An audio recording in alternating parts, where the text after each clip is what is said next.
Birinchi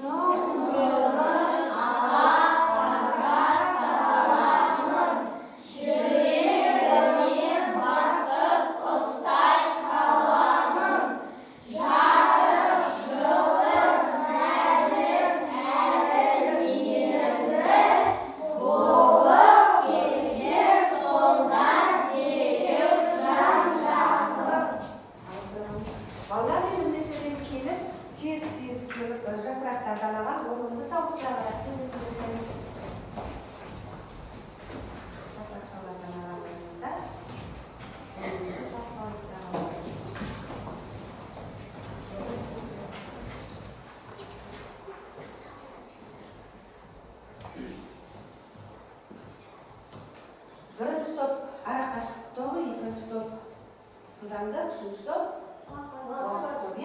Endi serpilib to'g'ri arqalab qaytalaymiz. Jayda. Ara qashiqni qalay topadi? Tez javob beramiz. Ara qashiqni qalay topadi? Ara qashiqni topu uchun biz жылдамдығын уақытқа көбейтеміз. Ara qashiqni topu uchun жылдамдықты көбейтеміз. Dürüst mü oldu? Ya. Молодец. Келесі. Бажан. Жылдамдықты табу үшін. Жылдамдықты табу үшін ара қашықтықты уақытқа бөлеміз. Жаз.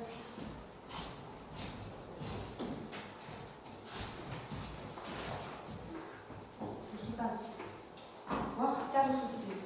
Уақыт табу үшін біз ара қашықтықты жылдамдыққа бөлеміз.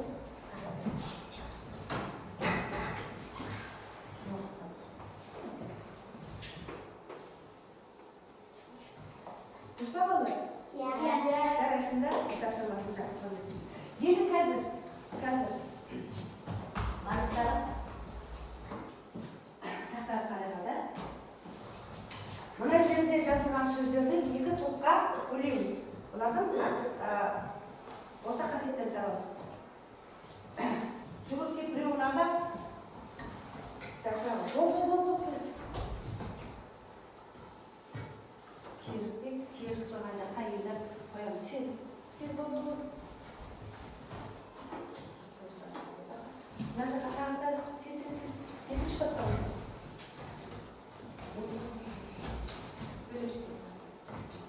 Келесі.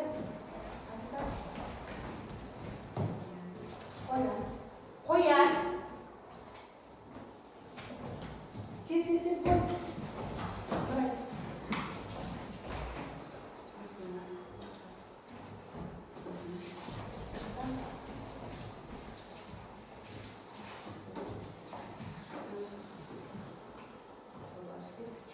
Келесі. Томирис. Больше. Отырамыз ба?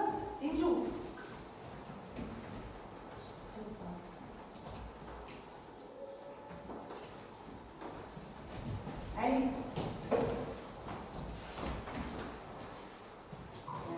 Алины балалар, осы жерден екі топқа топтаған кезде не байқадыңдар?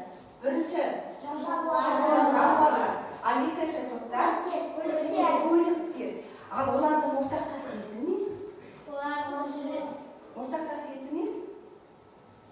Менің ойымша бұлардың ортақ қасиеттері олар да жүре алады. Иә, жүре алады, қайтеді? Қозғала алады, жүре алады жылдамдық. Олай болса, бүгінгі сабағымыздың тақырыбы қозғалысқа берілген есептер. Мақсатымыз біз қозғалысқа берілген есептерді шығарып үйренеміз. Сол мақсатқа жетуге талпынамыз. Қазір енді балалар, мына кестеге қарай отырып, бірінші топтың балалары тез кітапта тұрып, бірінші топты сіздерге не белгісіз мына жерде, сіздерге не белгісіз, ал екінші топ сіздерге не белгісіз, сіздерге мынадан не белгісіз екен соқтауыз. Кітабымызда да үшіншісі, сіздерге үшіншісі.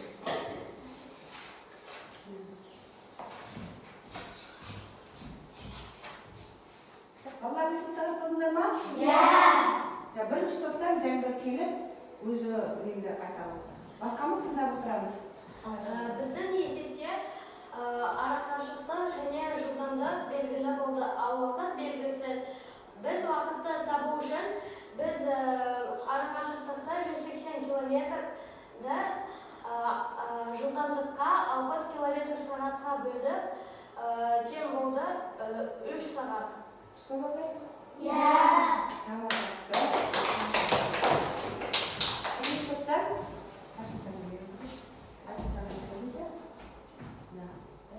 Бізде уақытпен арақашықтық белгілі болды, жылдамдық белгісіз. Жылдамдықты табу үшін арақашықтықпен уақытты бөлу керек.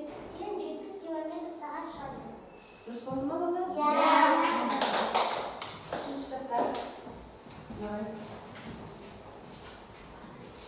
Өз есептерін салыстырып көрсеңіздер ме? Бізде уақыт пен жылдамдық берілген, ал арақашықтық белгісіз.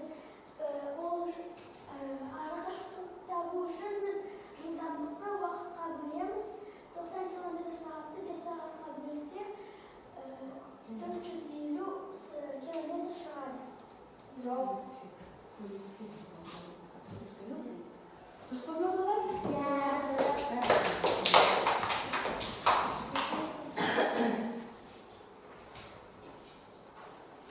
Қазір енді оқулықтағы оқулықта үшінші есеп 109 бетте тез дәптерге жазып шығара қоямыз. Бірінші топ асын, екінші топ әсін, үшінші топ бұсын шығарамыз. Қалай шығарғанымызды қазір тақтаға жаза қоямыз. Бірінші топтан Инжу, екінші топтан Бағжан, үшінші топтан ұшықтан тақтаға шығарғанымызды.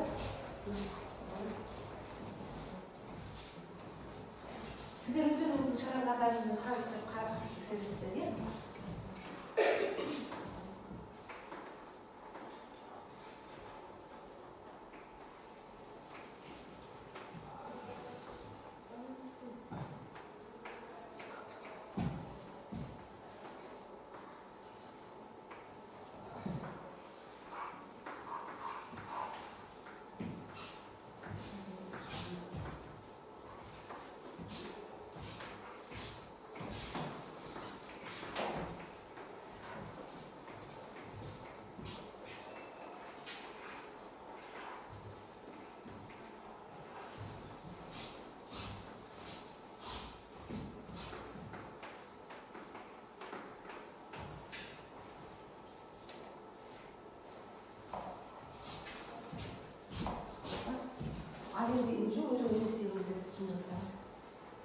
Бізде жылдамдық белгілі болды және уақыт.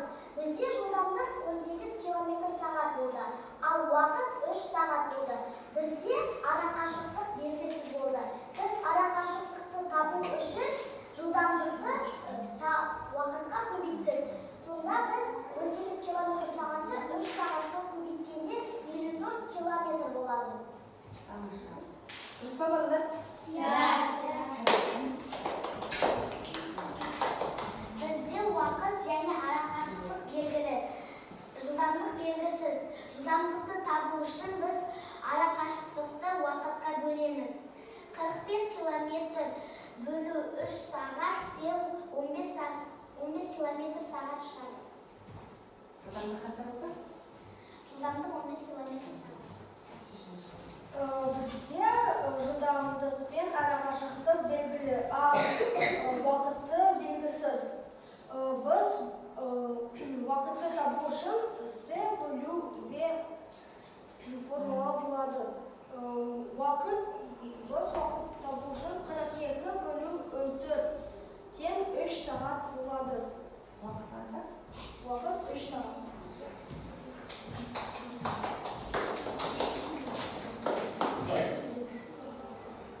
Балалар, енді қазір топтарға тапсырма. Бірінші топта симметрикалық карта. Топтасып, ақылдасып, орындай қоясыздар. Екінші топта сәйкестендіру тапсырмасы. Ортаға қоямыз, білсеңіздер.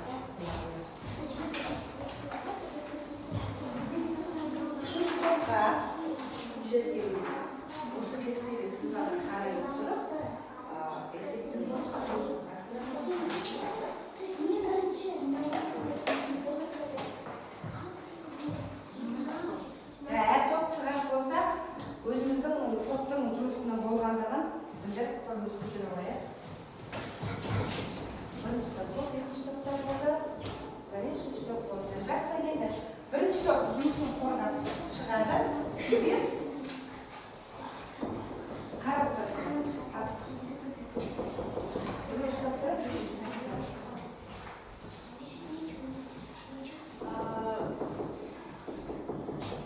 жылдамдыққа километр сағат метр минут жатады, ал уақытқа сағат минут жатады. Ара қашықтыққа километр жатады. Тамаша. Келесі екінші топ. Екінші топтың жұмысы.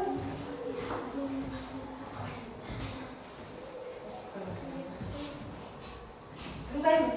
Жылдамдықты табу үшін ара қашықтықты уақытқа бөлеміз. Ара қашықтықты табу үшін жылдамдықты уақытқа бөлеміз. Уақытты табу үшін ара қашықтықты жылдамдыққа бөлеміз. Дұрыс па?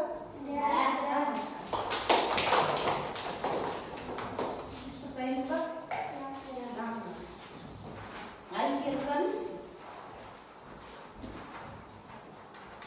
Бізге осындай сызба берді. Астанадан Атбасарға жол 240 километр. Көлік Атбасарға 3 сағатта жетті. Көліктің орташа жылдамдығы қанша?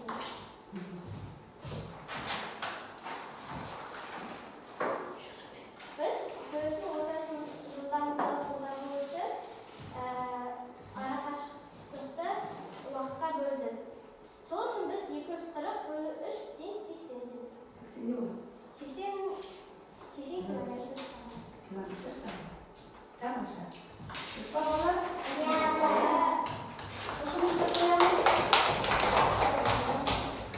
Онда қоя, енді өзімізді тексеріп, ара қашықтықты табу үшін жылдамдықты уақытқа бөлеміз. Жоқ. Уақытты табу үшін ара қашықтықты жылдамдыққа бөлеміз. Ара қашықтықты табу үшін уақытты жылдамдыққа көбейтеміз. Жылдамдықты табу үшін уақытты ара қашықтыққа көбейтеміз. Ара қашықтықты километрмен, метрмен өлшейді. Уақыт өлшем бірлігі километр, сағат, метр, минут. Жарайсыңдар балалар.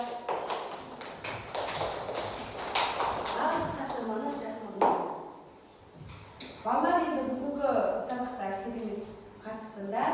Бүгінгі анықтамаған әсерлеріңді стикерлерге жазып, үш сұрақ арқылы. Мен қазір үш сұрақты айтып тұрам, сіздер сол сұрақ бойынша жазасыздар. Бірінші, бүгінгі сабақта сен не үйрендің? Соны жазасың. Бірде болса, не үйренгенің туралы. Сен үшін не қиын болды? Соған жауап бересің. Үшінші, сен үшін не қызықты болды? Үш сұраққа жауап жаза қойды. Тезірек әке мұнда жақсырақ қойды. Балалар, сұрақтарға жауап жазып болды қой, е?